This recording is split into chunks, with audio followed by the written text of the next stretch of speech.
네, 안녕하세요. 이번 딥다이브에서는요, 여러분이 보내주신 그 요한계시록 해석 자료를 좀 집중적으로 살펴보려고 합니다. 특히 영원한 복음, 이게 언제 또 얼마 동안 선포되는가 하는 그 해석이요, 상당히 독특하더라고요. 네, 맞습니다. 그 자료 보면 요한계시록의 여러 구절들, 7장, 10장, 11장, 14장 이런 구절들을 근거로 해서요. 특정 사건들의 시기하고 의미를 이렇게 연결짓는 해석을 제시하고 있죠. 그렇죠. 그래서 이번 탐구 목표는 이 자료가 말하는 영원한 복음 선포 기간, 또 누가 선포하는지 그 주체죠. 그리고 핵심 메시지는 뭐고 이게 요한계시록 전체 예언 시간표 안에서 어디쯤 위치하는지 그걸 좀 명확하게 이해해 보는 겁니다. 좋습니다. 자, 그럼 바로 그 핵심 주장으로 들어가 볼까요?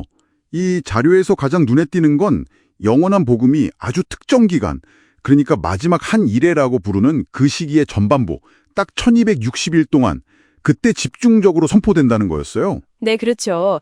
여기서 이제 마지막 한 일에는 보통 다니엘서 예언이랑 연결해서 마지막 7년 환란기 이렇게 보는 개념인데 이 자료에서는 그 전반 1260일, 그러니까 42달 동안이라고 딱 명시를 하는 거죠. 42달. 네. 그리고 이 시기가 계시록 13장에 나오는 그 바다 짐승이 권세를 잡고 막 활동하는 그 기간이랑 정확히 일치한다, 이렇게 보고 있어요. 그렇군요.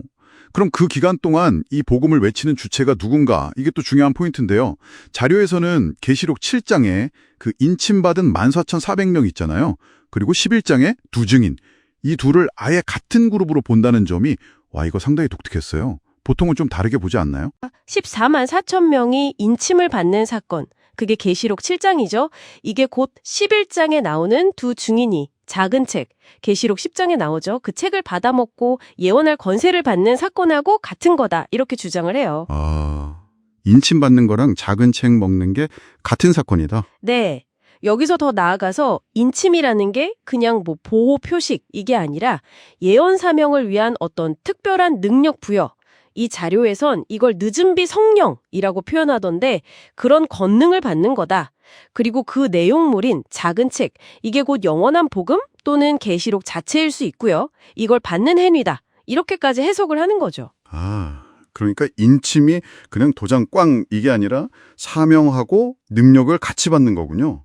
그럼 그 두 증인이라는 숫자는 좀 상징적으로 보는 걸까요? 네, 이 자료의 관점에서는 충분히 그렇게 볼 수 있겠죠. 14만 4천이라는 그 큰 무리가 두 증인처럼 어떤 권능을 받아서 예언 활동을 한다, 이런 식으로요. 그렇군요. 자, 그럼 이 14만 4천 명, 즉 두 증인이 외치는 영원한 복음의 구체적인 내용, 이건 뭔가요? 이 부분도 좀 재밌습니다. 영원한 복음의 핵심 메시지가 시대에 따라 좀 변해왔다, 이런 전제를 깔고 있더라고요. 네. 과거에는 선악과 먹지 마라, 율법 지켜라, 또 예수님 오셨을 때는 주 예수를 영접해라, 이런 식이었다면. 그렇죠. 그랬다면 이 마지막 1260일 동안에는 완전히 다른 메시지가 된다는 거예요. 계시록 14장 9절에서 11절을 딱 근거로 들면서 바로 짐승과 그의 우상에게 경배하지 말고 그의 표를 받지 말라, 이 강력한 경고, 이게 바로 그때 선포될 영원한 복음의 핵심 내용이다, 이렇게 강조합니다. 와, 그러니까 짐승 숭배가 막 강요되는 그런 절체절명의 상황에서 외쳐지는 뭐랄까 생존과 구원에 대한 마지막 외침 같은 거죠. 정말 긴박한 상황이네요. 그럼 이 모든 사건들이 계시록의 전체적인 시간표 안에서는 좀 어떻게 배치가 되는 건가요? 이 해석은 그 시간 순서도 비교적 명확하게 제시를 해요. 보면 여섯째 인을 뗄 때, 이게 계시록 7장이죠. 그때 14만 4천 명의 인침, 즉 사명 부여가 시작되고요. 그리고 여섯째 나팔이 불린 후, 계시록 9장 후반부쯤이죠. 그 이후 일곱째 나팔이 불리기 전에 바다 짐승이 등장하면서 마지막 한 일회가 시작된다, 이렇게 봅니다. 그럼 순서가 인침 받고 짐승 등장하고 그리고 나서. 네, 바로 그 전반부 1260일 동안 인침받은 14만 4천 명, 다시 말해 두 증인이 굵은 베옷을 입고 권세를 받아서 이 영원한 복음, 즉 짐승 경배 거부 메시지를 외치는 거죠. 그리고 동시에 이게 중요한데 짐승 세력에 맞서서 성도들을 보호하는 역할까지 한다고 설명해요. 계시록 11장 3절에서 6절 보면 그 권능이 나오잖아요. 그런 역할까지 포함하는 거죠. 와, 그러니까 단순하게 메시지만 전하는 게 아니라 초자연적인 능력으로 보호하고 싸우는 역할까지 하는 거네요. 상당히 구체적인 그림입니다. 네. 그래서 정리를 좀 해보면 여러분이 공유해주신 이 해석은 영원한 복음이라는 것이 마지막 때, 아주 구체적으로는 마지막 한 일회의 전반 1260일 동안 선포될 특정 메시지, 즉 짐승에게 경배하지 말라는 것이고, 이 중요한 사명은 인침을 통해서 특별한 권능을 받은 14만 4천 명, 이들을 두 증인과 동일시했죠? 이들에게 맡겨졌다, 이렇게 보고 있는 겁니다. 네. 계시록의 여러 상징적인 요소들을 특정 시간대하고 역할에 아주 명확하게 대입시키는 그런 해석이었네요. 정말 세밀하게 짜여진 시간표 같다는 그런 인상도 좀 받았고요. 그렇죠. 상당히 체계적으로 연결하려고 노력한 흔적이 보이죠. 자, 그럼 여기서 한 가지 더 생각해 볼 만한 지점을 좀 던져보고 싶습니다.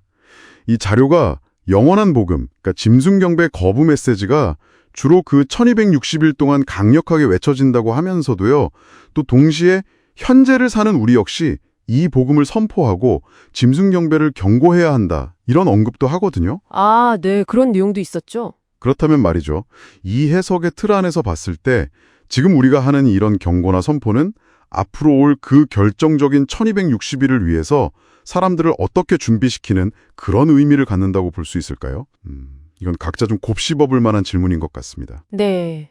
의미심장한 질문이네요. 현재와 미래의 연결고리에 대한 고민이 필요하겠죠. 네. 오늘 딥다이브는 여기까지입니다. 다음 시간에 또 흥미로운 지식으로 여러분을 찾아뵙겠습니다.